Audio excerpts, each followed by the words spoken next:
Yeni maceraya hoş geldiniz arkadaşlar. Bugün yine güzel bölgelerde araştırmalara devam ediyoruz.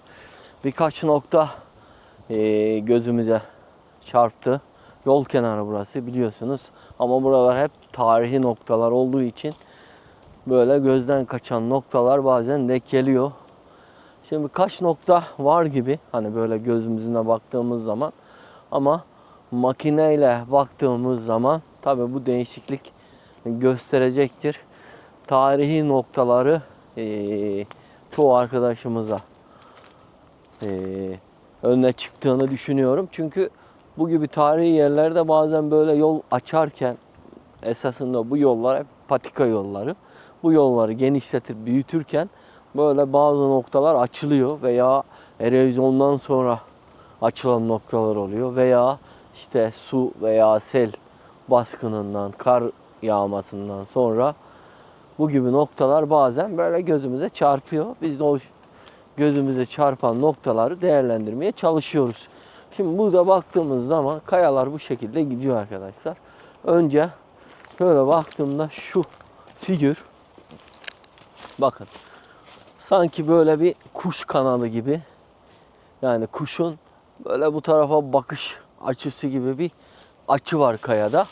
Tabii siz şimdi geniş açı olarak gördüğünüz için daha net bir şekilde size görünecek. Ama biz buradan canlı baktığımız için bazı noktaları kaçırıyoruz ve kaçırdığımız için de göremiyoruz. O yüzden siz gördüğünüz zaman, böyle bizim gözden kaçırdığımız noktaları gördüğünüz zaman bizlere yorumlarda yazarsanız bizlere destek olmuş olursunuz. Bir katkınız olur yani. Şimdi burada şöyle makinemizde gösterelim. Oksit modunda bir nokta arıyoruz. Önce oksit modunda bir nokta yakalamamız lazım ki bir metali bulabilmemiz için. Çünkü oksit biliyorsunuz ki metalların zaman içerisinde oluşturmuş olduğu bir manyetik alan arkadaşlar. Şimdi bu aradan şöyle bir alan taramamızı kaldıralım bu şekilde. Gördüğünüz gibi. Bakın bu şekilde bir yön veriyor bize. Devam edelim bakalım şöyle. Bir de rüzgar var. O biçim. Şöyle devam edelim. Devam edelim.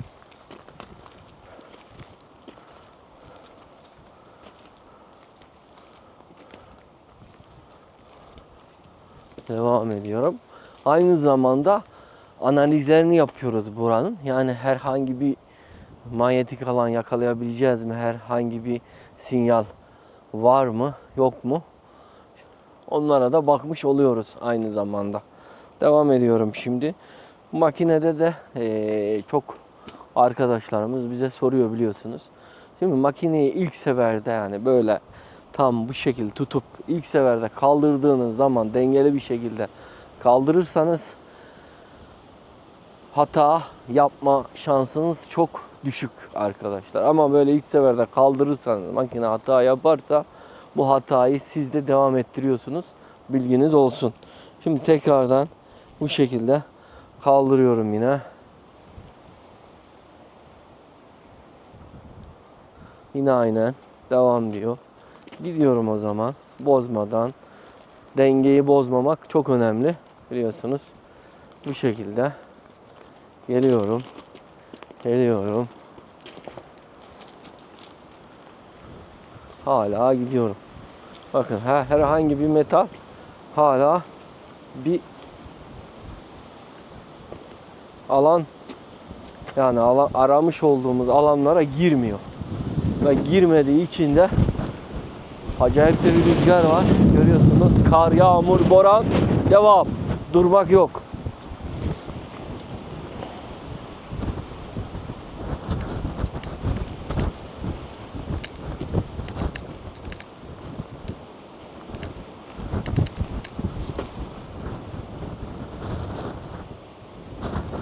Bakın burada bir nokta veriyor. Şimdi bu noktayı değerlendirelim. Şöyle bir de tam şu noktadan bakalım. Bu şekilde. Bu arada bir metal, yani bir manyetik alan var arkadaşlar. Bir devam edelim, şöyle bakalım nasıl bir tepki verecek. Şöyle. Bakın bu arada bir manyetik alan oluşuyor. Gayet güzel bir sinyal var burada, bakın. Elime dikkatli baktığınız zaman makinenin dönüş hızı olsun, manyetik alanın dağılma hızı olsun, yani büyüklüğü ve küçüklüğü olsun, gayet güzel bir şekilde algılıyor. Şimdi burada yapmamız gereken olay her zamanki gibi altın modunu alacağız. Altın modunu neden alacağız arkadaşlar? Şu sebepten dolayı, buradaki bir metal ve bu metal eski bir metal manyetik alan oluşturuyor. Alan taramamızın sinyaline yakalanıyor. Şimdi de bu metalin ne kadar değerli veya değersiz olduğunu öğrenme amaçlı altın modunu alacağız. Altın modunda dönerse, iyi bir sinyal verirse buradaki metalin değerli olduğunu anlayacağız. Ama altın modunda iyi bir sinyal vermezse buraya geçeceğiz. Şimdi tam üstündeyim yine. Bakın bu şekilde üstündeyim. Gördüğünüz gibi elimi sabit bir şekilde tutuyorum. Bakın burada değerli bir metal veriyor. Bu ne olabilir? Yani metalin manyetik alanı bayağı güçlü arkadaşlar. Ne olabilir bu? Burada yaklaşık 7'ye 7, 5'e 5, 4'e 4 gibi bir malzeme olabilir diye tahmin ediyorum. Şimdi burada bir analiz yapalım. Şöyle ufaktan bir analiz yapalım. Cihazlarımızla bakmadan önce. Şöyle gel biraz. Şimdi şöyle baktığımızda kaya bu şekilde aşağıya doğru iniyor arkadaşlar. Net bir şekilde. Şuradan da bir bağlantı var. Görüyor musun? Bu da bu tarafa doğru iniyor. Şu ara sanki böyle doldurulmuş gibi, yığma gibi, kasa gibi düşünebiliriz. Çünkü burada bakın bir nokta var. Bu şu da olabilir. Yani biz şimdi burada konuşuyoruz, değerlendirmelerimizi yapıyoruz ama üst taraftan veya burası yol kenarı, az önce söylemiş olduğum gibi, yoldan geçerken bir şey atmış da olabilir veya erozyondan dolayı bir şey girmiş de olabilir. Atık malzemede olma imkanı yüksek. Neden dolayı? Günümüzde biliyorsunuz ki artık bütün üretilen ürünlerde kaplama var. Galvaniz kaplama, alüminyum kaplama. Bunlar da doğal olarak bir zaman aşımına girdiği için o zaman aşımından sonra doğal olarak ne üretiyor? Manyetik bir alan üretiyor arkadaşlar. Onu da göz önünde bulundurmak lazım. Şimdi burada bir analizimizi yapalım. Yeraltı görüntülememizle bir bakalım. Durumları bir değerlendirelim. İyi bir sinyale benziyor ve bu sinyali değerlendirmek lazım. O yüzden bakalım, görelim diyorum. Önce bir makinelerimizi kuralım. Değerlendirmelerimizi yapalım. Şu cihazlarımızı bir açalım. Her zaman söylediğimiz gibi G portaldan girişimizi gerçekleştiriyoruz ve direkt zaten cihazımıza bağlandı arkadaşlar. Şimdi burada yapmamız gereken olay 3G taramadan, zaten o kadar yerimiz şey değil, büyük değil. Tabii bu hacime göre, alana göre değişiklik gösterebilir. 10'a 10, 20'ye 20, 30'a 30. Biz burada 5'e 5 sadece bu kayanın şu aradan başlayıp şöyle 3 boyutlu bir görüntüsünü almaya çalışacağız. Sadece şu aradan 3 boyutlu bir görüntüsünü alacağız ve taş analizlerini yapacağız. Toprak analizlerini yapacağız. Aynı zamanda size göstermeye çalışacağız. Şimdi buradan başlat butonuna bastım. Sen şöyle eline al. Onu koy buraya. Şimdi birazdan lazım olacak o. Şöyle hemen onu göster. Tamam mı? Bir saniye. Böyle sesimizi de açalım. Hem onu göstermeye çalış hem de beni. Tam buradan başlıyorum bak. 1 2 3 4 5 1 2 3 4 5 1 2, 3, 4 ve 5. 1, 2, 3, 4 ve 5. Doğru mu? 1, 2, 3, 4, 5. Bakalım şimdi şu cihazımıza. Bakın şu arada hemen bir kayıtımızı gerçekleştirelim. Görüyor musunuz arkadaşlar? Burada bir dağınıklık var. Şimdi bu dağınıklık tam nerede? Merkezde. Merkezde ama bu mineral dağınıklığı. Yani burada bir malzemenin olup olmadığı belli değil açıkçası. Şimdi buradan bir geri çıkıyoruz. Yine taramadan tam böyle noktayı belirlemek amacıyla 3'e düşürüyoruz. Bakın 3'e düşürüyoruz ve bu aradan şöyle bir tespit daha yapıyoruz. 2, 3. Alanı biraz daha daralttık yani sizin anlayacağınız. Ve şuradan gördüğünüz gibi bakın biraz daha malzemenin boyutunu aşağı yukarı çıkardık. Şimdi bunu da kaydediyorum. Hemen yine bir alanı daha daraltacağım. Bir sefer 4 yapacağım. Tam noktayı belirlemeye çalışacağız. Bakın kırmızılığın başladığı nokta tam şu ara. Şimdi oraya bakıyorum. 1, 2, 3, 4. Hemen yana geliyorum. 1, 2, 3, 4. Görüyor musun? Kırmızılık karşımıza çıktı. Devam ediyorum. Bozmadan. Evet. Gördüğünüz gibi kayıtlarımızı gerçekleştirdim. Bakalım şimdi. Şimdi analiz yapmamız gereken olay burası arkadaşlar. Bakın tam kırmızı höbe yakaladık. Ve analiz yapmamız gerekiyor. Şimdi genel derinlik diyorum.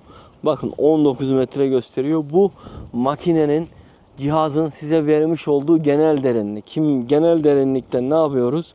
Buradan taşlı yapılar. Bakın taşlı, mineralli yapılar. Ne diyor burada? Çok mineral. Evet, çok minerale giriyoruz. Bakın 80 santim. Görüyor musunuz?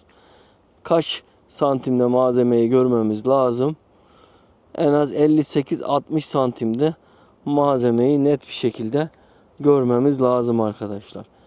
Yani 50-51 santim dediğimizde yani bu metalin derinliği, yani genel derinliği, genel analizlere göre konuşuyorum. Yaklaşık 50-60 santim bir derinlikte. Bu da ne olabilir? Bakın ne olabilir? Onun açıklamasını da yapayım. Bu da eşkıyaların, biliyorsunuz o dönemlerde ani sakladığı, yani geçerken bir yere saklayıp geçtiği bir malzeme olabilir. Veya atık malzeme olabilir.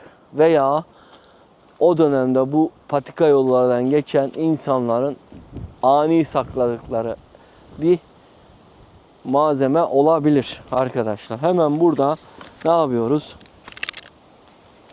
Başlığımızı çıkarıyoruz. Ve buradan dedektör başlığımızı takıyoruz arkadaşlar. Ve buradan şöyle göster.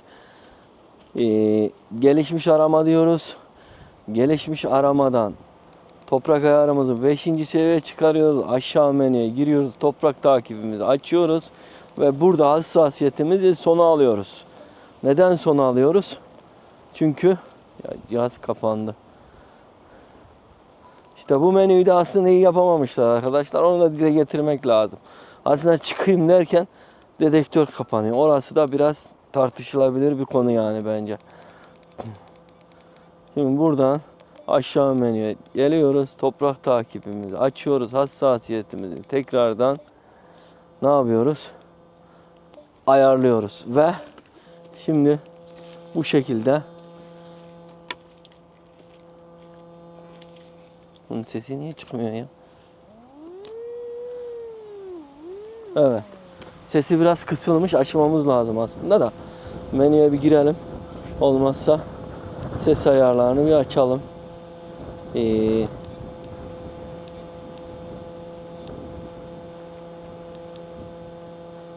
Ona bir ara bakarız. Şimdi şöyle bir bakalım arkadaşlar.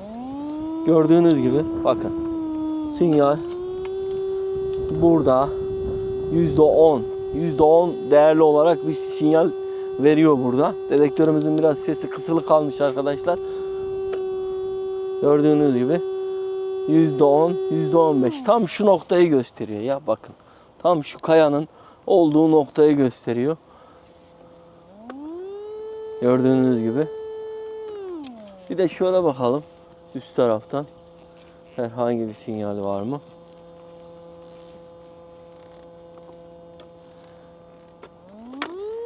Tam burası. Pek ümitli değilim açıkçası. Atık malzeme olması imkanı yüksek gibi duruyor ama yine de bir değerlendireceğiz. Buraya kadar gelmişiz. Şansımızı bir deneyelim olmazsa. Şimdi şunları bir kenara bırakalım. Kazmamızı, küreğimizi alalım, devyemizi alalım ve başlayalım. Böyle ufaktan bir giriyoruz.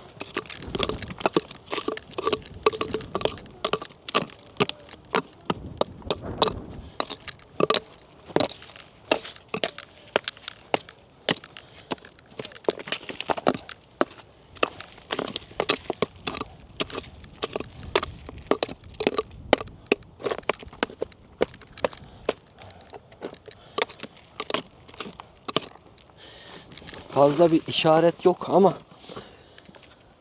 yani sonuçta bir metal var arkadaşlar burada. İşaret konusunda o kadar oyma işte herhangi bir işaretimiz yok. Zaten bize önemli olan da bir metalin sinyal vermiş olması. Yani sonuçta onu değerlendiriyoruz burada. Tabi burada eski kervan yollarının yanı olması sebebiyle ona da bakmış oluyoruz açıkçası. İşin net tarafı burası.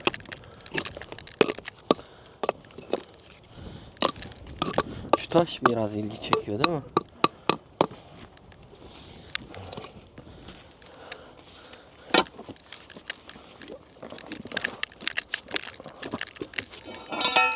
Önce şöyle ufaktan bir dalalım.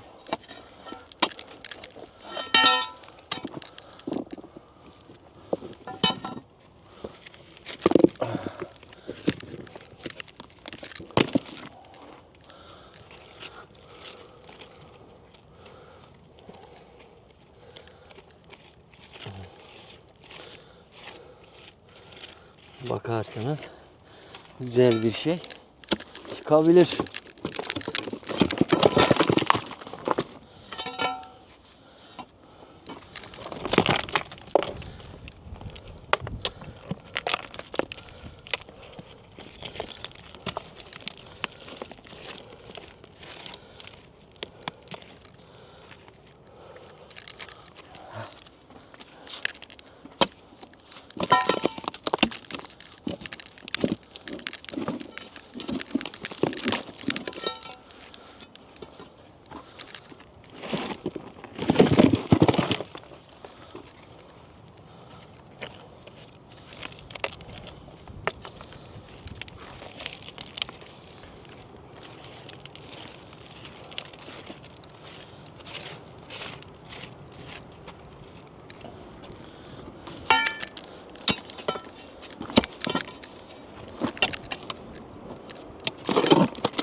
Görüyor musun kayanın yapısını? Çok mineralli kayalar bunlar. Arkadaşlar görüyor musun? O kadar mineral var ki kayada artık yani şey olmuş. Mineral yuvasına dönmüş.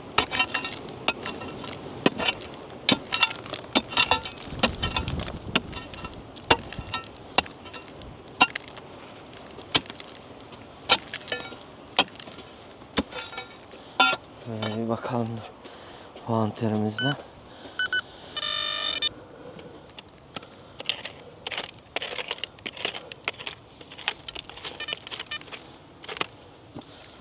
Neyi görüyor?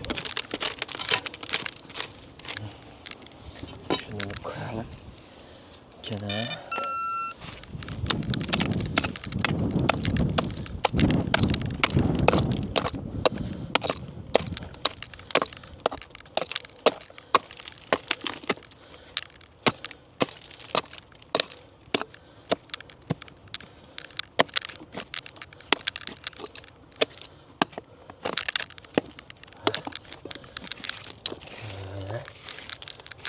isteyelim.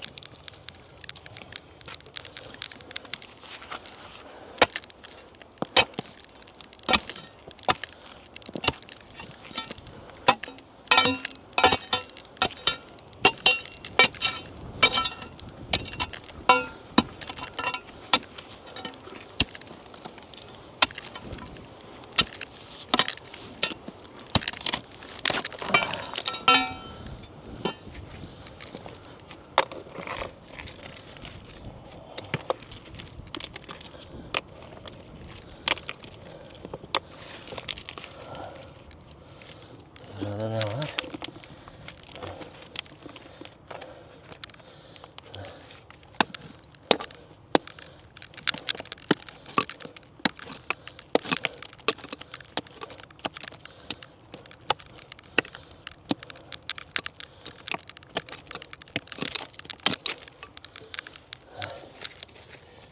Burada bir oyma gibi bir nokta var. Şimdi şu araya bir girelim mi?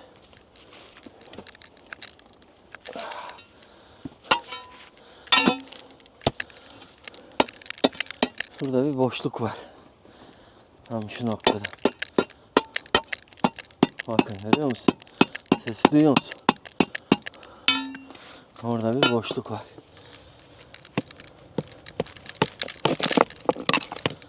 Böyle bir açalım.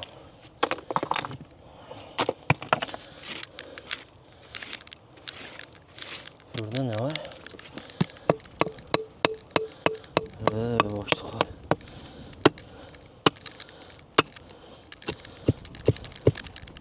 Görüyor musun?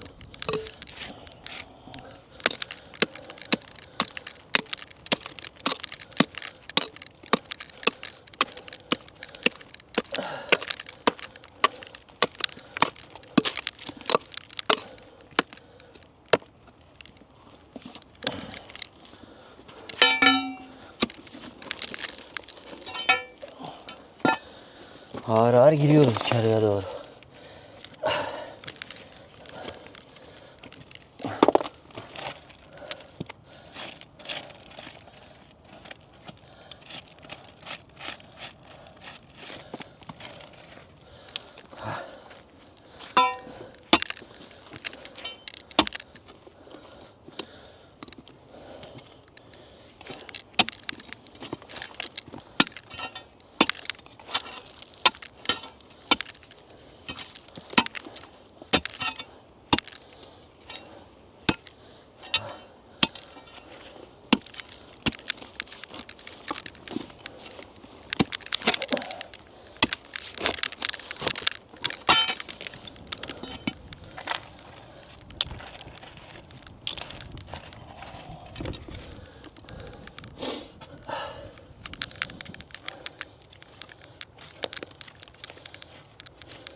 Bir şey yok gibi ha.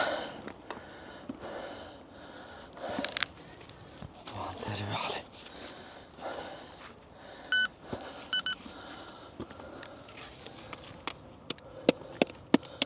Bunun altında mı acaba ya?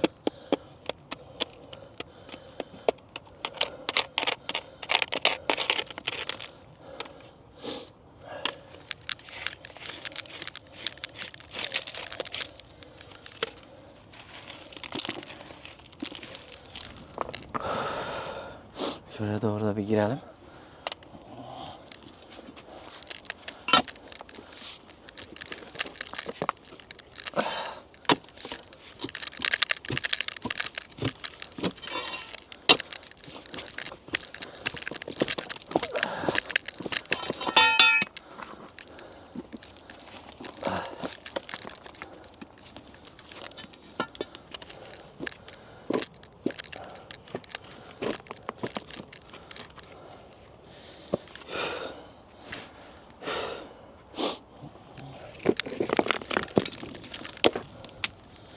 Burada ne var?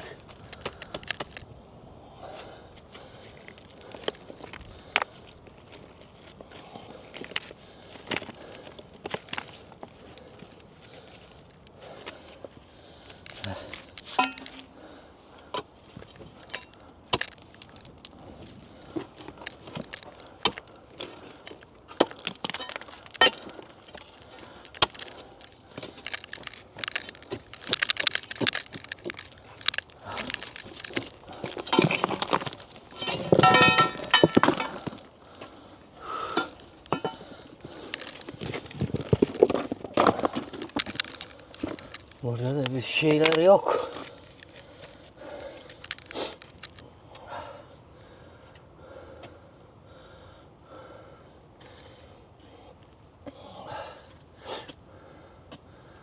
Vay vay vay vay.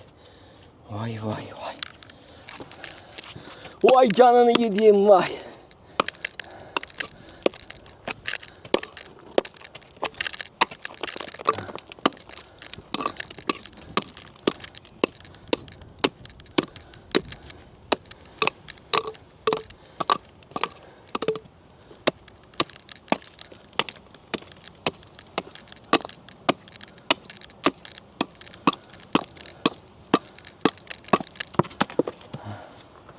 Minerallere bakar mısın?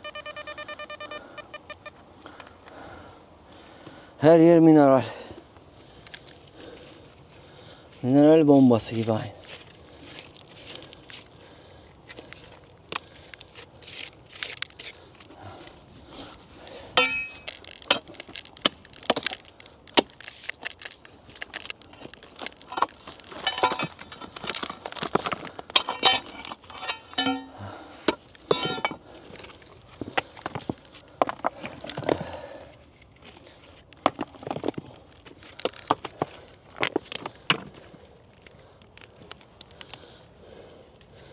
Nerede bu?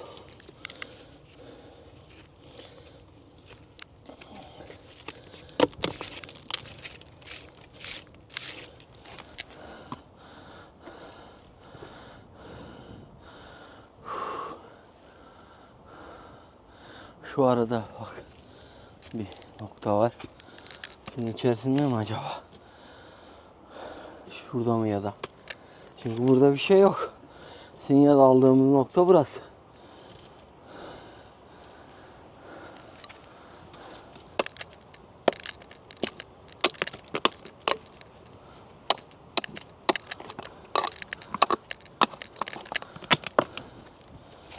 Sinyal aldığımız nokta burası.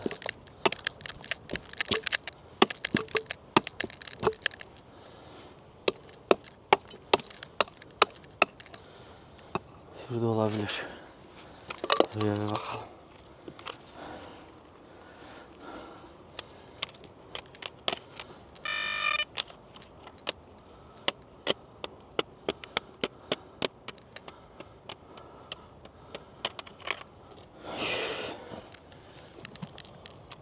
Tek çare var, o da burası. Başka çare yok.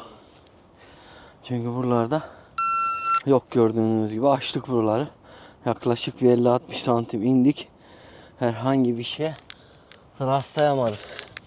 Acaba kayanın içinde bir oyma mı var?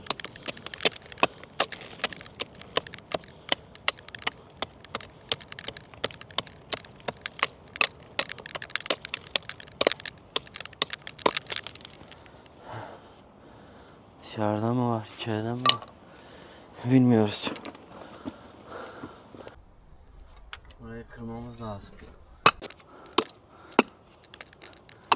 Şey var mı Murçu? Ver bakayım şimdi Murçu bir.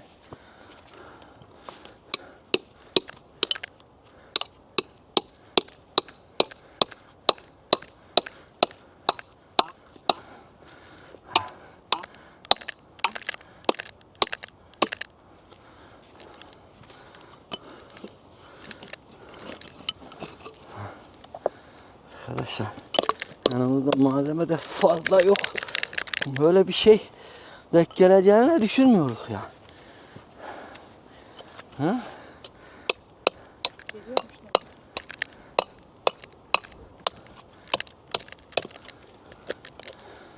Değil mi?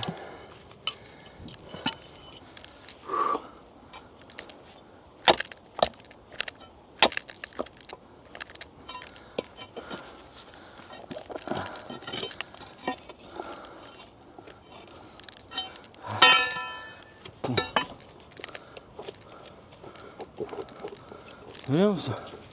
Nereden ne çıkıyor? He?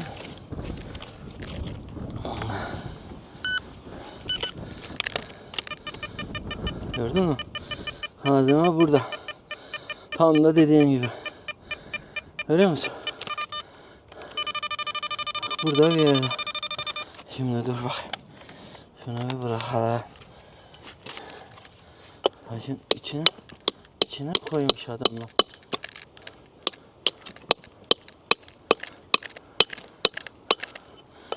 Taşın içine koymuş.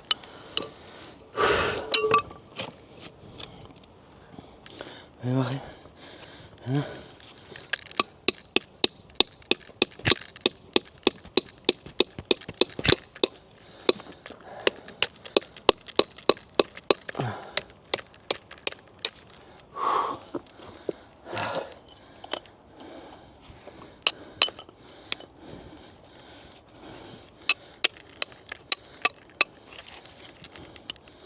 Abi çamura bak.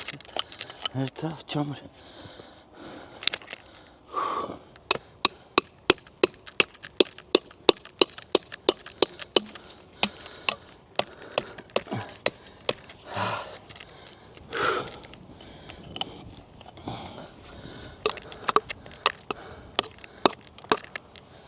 Malzeme burada.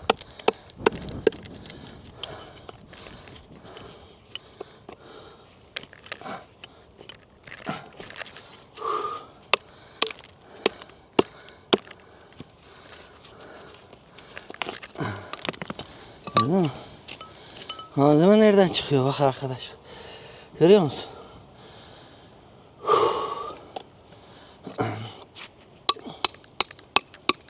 Çekici olmaması kötü oldu.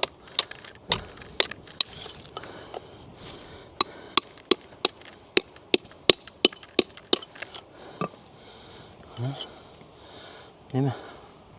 Ha?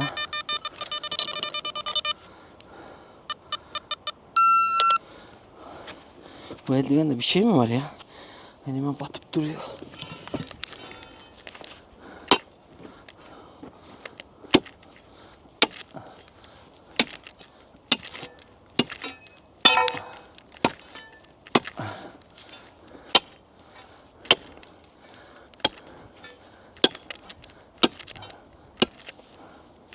Tam şurada ya.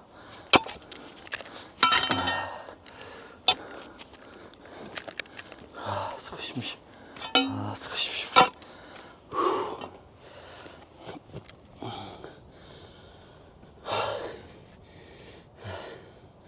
Malzeme nerede?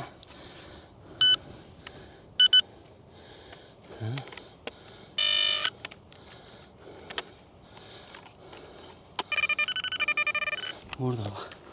Dur bakayım. Ana burada. Bir dur la şurada.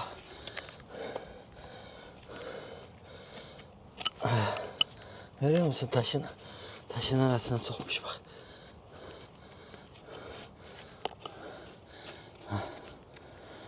Bak gördün mü? Orada. Malzeme burada. Çıkacakmış öyle bir deneye.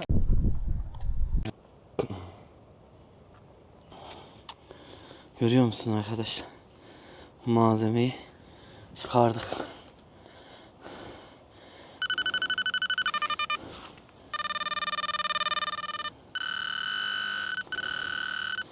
Değerli bir şey. İki taşın arasında bak. Gördün mü? İki taşın arasında. Bu Roma dönemi büyük ihtimal bir malzeme. Gördüğünüz gibi arkadaşlar bayağı zarar görmüş. Altın gibi duruyor ama bayağı da ağır. Altın olma imkanı daha yüksek gibi. Başka bir şey var mı? Başka da bir şey yok. Bu kadar. Görüyorsunuz. Yine güzel bir eser bulduk. Hatta biz ölçümlerimizi yaparken malzeme burada taşın tam iki taşın arasındaymış.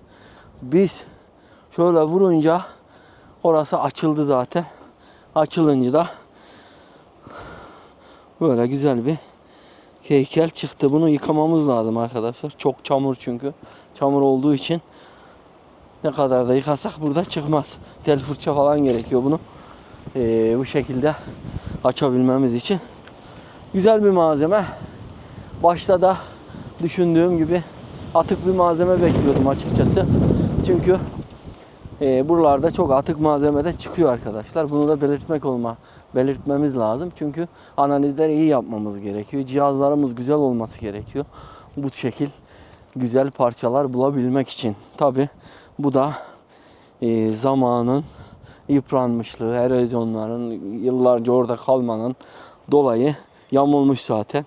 Görüyorsun, yamuk ve belli bir hale gelmiş. Yani altın gibi duruyor çünkü oksitlenmemiş. Orijinal rengine yakın bir şekilde duruyor.